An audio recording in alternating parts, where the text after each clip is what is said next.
ዛሬ እንግዲህ ቀይ ወጥ አሰራር ነው ይዤላችሁ የመጣሁት። ሽንኩርት ነው ይሄ። ብቻ ቪዲዮ ይሮጥብኛል። ሽንኩርት እያሻሁ ነው።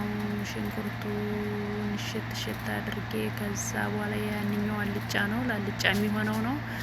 ስጋ የሚደረግበት ይሄ የቀይ ወጥ ነው። ከዛ እሽት ታረጉና ከዛ ትንሽ ስጋ ትጥሉበታላችሁ። ይሄ ቀዩ ያልጫው አጥንቱን ማብሰል አለብን አብረን ከሽንኩርቱ ጋር እናሸዋለን። ከዛ ይሄ ድንች ነው ያልጫው ድንች ነው። ያው እጃችን በደንብ ስለምታጠብን ነው እንትን የሚለው በእጃችን ያደረግነው። ከዛም በኋላ ይሄንኛው ደግሞ ስጋ ነው።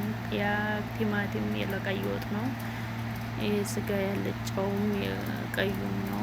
ከዛ ድንቻችን ከተፍ አድርገን እዚህ በርበሬ ቅመማ ቅመም ጨምረናል። ያው አላሳያችሁም ቪዲዮ ስላልተመቸኝ ነው፣ ሰዓትም ስለሌለ ነው። ከዛ በኋላ የንሽት ታደርጉና በደንብ ሽት ታዋውዱና ከዛ ይሄንኛው ደግሞ አልጫችን ነው። ቀይ ነጭ ወጥ ነው።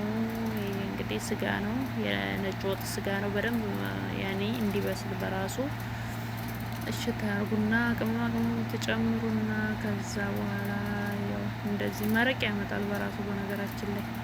ከዛ ልክ እንደ ጥብስ ይሆናል በራሱ ብስል ይላል፣ ውሃ ምናምን ሳጨምሩበት። ይሄ የቀይ ወጡ ነው። ቀይ ወጡን በነገራችን ላይ በርበሬውን በደንብ ከዘይቱ ጋር ከቲማቲሙ ጋር አዋውዶ ሽት ይደረጋል። ከዛ አልጫው ላይ ድኛችንን ጨመርን፣ ትንሽ ውሃ ጨምረን ካሮትም አድርገናል። መጀመሪያ ያው ስላልተመቸኝ ነው ካሮት አድርጌ ያለው። ያው ቀይ ወጤን ደግሞ እንደዚህ ሽት እያደረኩ ለመቀረጽም ብቻም አይመችም።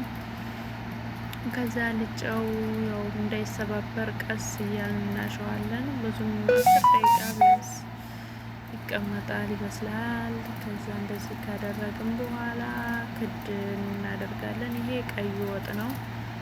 ቀይ ወጡ ደግሞ እንደዚህ ሽት ከተደረገ በኋላ ስጋው ሳይገባ ቤት አሁን ስጋችን እናዘጋጅና ያው ስጋችን አስገባን።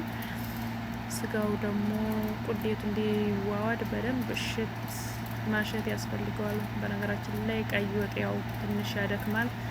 እንደዚህ እሽት ከተደረገ በኋላ ቡናችን እንጠጣለን። ያው ሌማታችንን ቡናችን አዘጋጅተን ከጓደኞቼ ጋር አስተያየታችሁን እንግዲህ ያው ላይክ ሰብስክራይብ አድርጉልኝ። ይመቻችሁ ከተመቻችሁ